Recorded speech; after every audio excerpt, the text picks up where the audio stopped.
Uncrustables, though, are pre-made peanut butter and jelly sandwiches with the crusts. There are no crusts, and it's crimped. All right, they're frozen. They thaw out during the day, and then you eat them at lunchtime.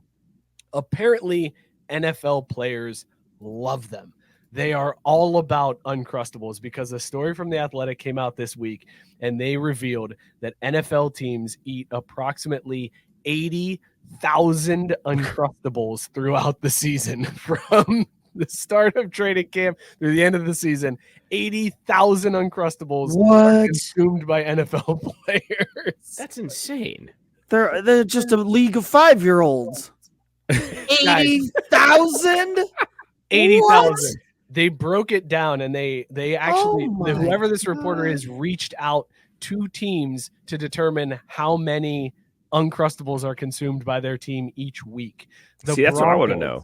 The Broncos, number 1 team in the league, 700 Uncrustables a week. What? So when you break that down, that down based on the number of guys on the roster, on the practice squad, divided out throughout the week, it's basically every player on the team has about 5.6 Uncrustables every day. That's insane. The next closest to the Broncos, I've never had one. They're actually solid. Are they? Yeah, I've never They're had small. one.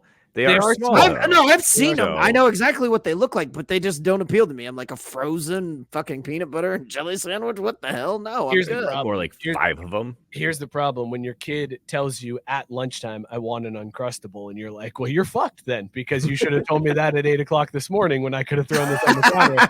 You're going to have to wait a little bit because daddy's not dirty in 2 knives for a peanut butter and jelly. All right. So you're just going to have to sit here and wait. Oh, that's your mistake. That you're dirty in 2 knives, bro. What the hell are you doing, man? Yeah.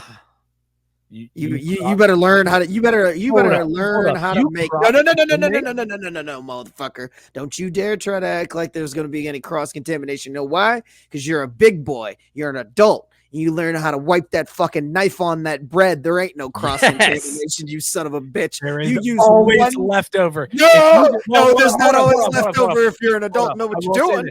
What do you do? Are you going jelly first and then peanut butter? Because yes. Okay, that's the thing. Yeah. I always go peanut butter first, and here's why I go peanut butter first. I don't want to bring any jelly into the peanut butter because there are sometimes I want a peanut butter and peanut butter sandwich, and I don't want the peanut butter and jelly, so I go PB and PB.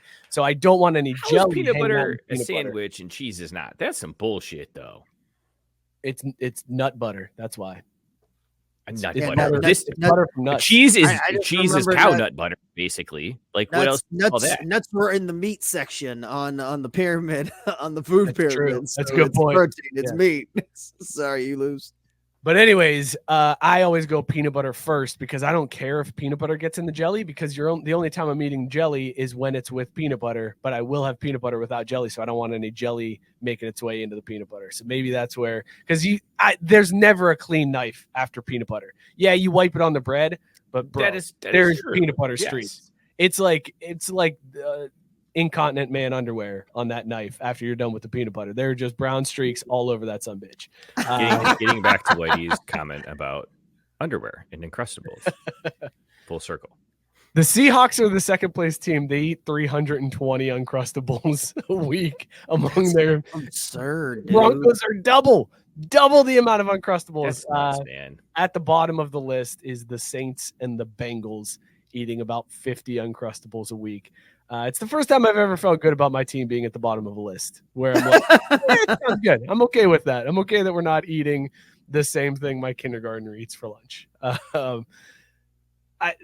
Weirdest story that I've seen. And I love that there was so bizarre. There was such a deep dive on it, Scott. Like, where are we in sports reporting that this is the deep dive stuff we're getting? I know, but I can't believe the results turned up like that. Like, why are they eating so many Uncrustables? What I want to know is who gave the reporter this tip? Like, how did you even think to say, hey, I'm going to do a deep dive on Uncrustables in the NFL? Like, where did this all start? Because I could see it starting in a normal place of like, I wonder what NFL teams eat to prepare for their season or in their games. And then, like, do you think like some cafeteria worker pulled him aside as he was like interviewing the team dietitian or whatever? And was like, yo. It's like somebody, Uncrustables. one of the Just look into it. cafeteria workers just breaking down an excessive amount of Uncrustables boxes. They're doing this research. It's just like, what's with all the Uncrustable boxes? So he's like, oh, these things? Yeah, we go through 800-900 of these a fucking day. It's crazy, man. Excuse me? What? Is this normal? Oh yeah, all around the league. We talk about it. Sometimes we have to ship them in from other teams and shit. There'll be a whole fucking there'll be a shortage of Uncrustables. The NFL will be the ones that suffers. We once traded a player for 3 pallets of Uncrustables. It was great.